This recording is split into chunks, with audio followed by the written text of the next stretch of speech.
Hi friends, in this lecture we will be studying transforming shapes in Illustrator.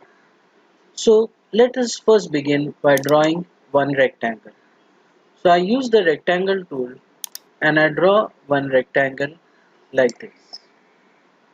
Now I'll fill the color of the rectangle and I will increase the stroke width. So my rectangle is now ready. It has a pink fill and a black stroke. Now remember, our selection tool is selected. Now I click on the rectangle. So on the rectangle, you see these handles. If you click on these handles, you can increase or decrease the size of the rectangle. You can make it into a rectangle or you can even make it into a square. You can increase the size diagonally or vertically or even horizontally. Now, if you bring the mouse cursor away from the corner like this, then you can even rotate the rectangle. And if you keep the shift key pressed, then it will rotate in 45 degrees increment. Let me make it into a rectangle and show you. Then you will be able to note the difference. I bring the mouse on the corner, I keep the shift key pressed, and now it will, you can see it is 225. If I take it here, it is 135. I take it here, it is 90. I take it here, it is 45 degrees. I take it here, it is 180, 90, 180. So in 45 degrees increments it will rotate if you have the shift key pressed. Also, you will notice that at the corners you see these small handles. So if you click on these, you can make the corners rounded like this. And if you take it away, it will become back into a square.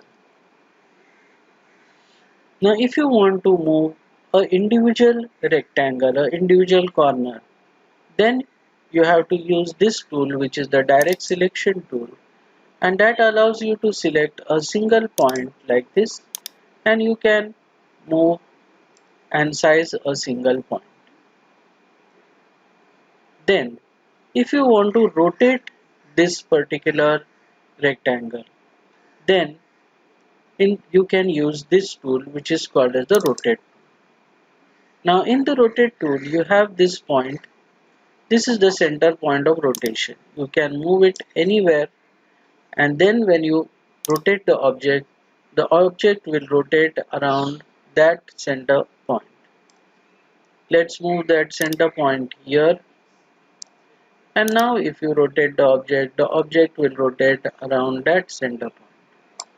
Let's move the center point in the center.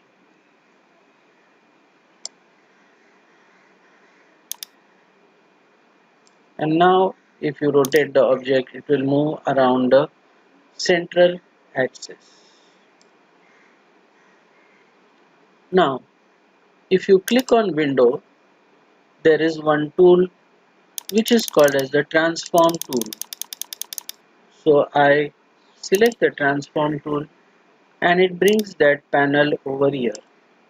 If you want, I can stack it over here as well and then open it by clicking over here. Now in the transform tool, you get all the options. Example, if you want to adjust the corner width, you can increase or decrease the corner width from here as well. You can see all the four corners are getting increased or decreased. And if you want to make it 0, you can make it 0 for all the corners and it will become into a perfect rectangle. In the same way, you can adjust the rotation from here in whatever direction you want. You can also increase or decrease the horizontal width, and you can increase or decrease the vertical width. You can adjust the angles. Now there is a very important point which I want to show you over here. If I make the x-axis to 0, means the object I want should start from the 0 point, and the y-axis also 0. So if I move the cursor here, so this is the 0 corner of your drawing board. So if you want to understand that, then you click on view and you say show me the rulers. So this is the rulers. So in the ruler you can see this is the guiding point. I'll just move this rectangle away, and I want that the 0 marker should start here. So I bring it over here at the intersection and I release it.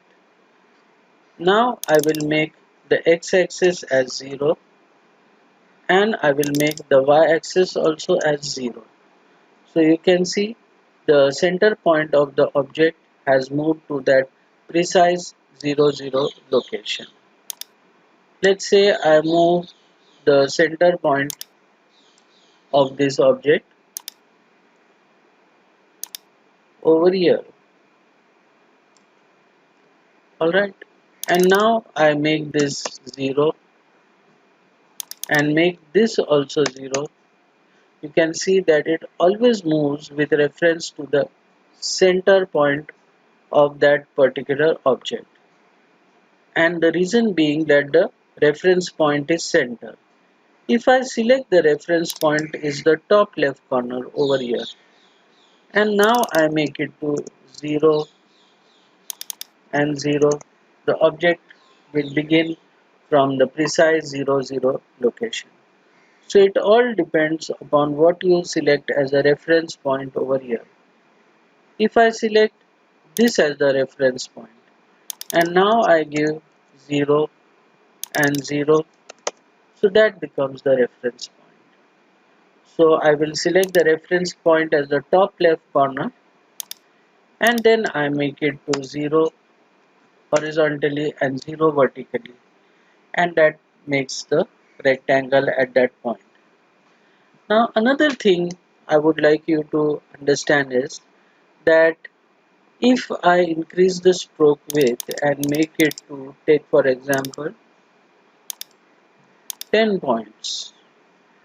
Now when I use the selection tool and I size and make it small, so you can see although the object has become small but the stroke is remaining 10. Same way, if I make it big, although the object has become big, the stroke is remaining 10. So here you get the option in the transform tool called as scale, stroke and effects. If this option is selected, and then if I scale it down, the stroke thickness will proportionately change. You can see. And same way, if I increase it, the stroke thickness will proportionately increase. Okay, by default it is always off, so turn it on only when you require it. Same way it comes to, you get the option to scale. You have to use this option to scale corner radii proportionately. So if you have this scale corners selected, and then if you move here, so all the corners get scaled proportionate. You can see all of them are equal. If this option is disabled, and now you can scale any individual corner and make that corner big, small. Just select that corner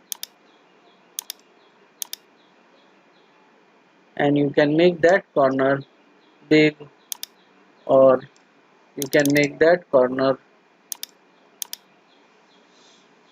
small. So it all depends upon what you select over here. So it's better to have both these options disabled. So friends, in this lecture we have seen how to make an object, how to fill it, how to adjust the stroke, how to increase or decrease the width, how to rotate the object, how to scale the corners, and how to scale them proportionately. So with this, we finish this lecture on transforming objects, and we'll meet again in the next lecture. Till then, thank you and goodbye.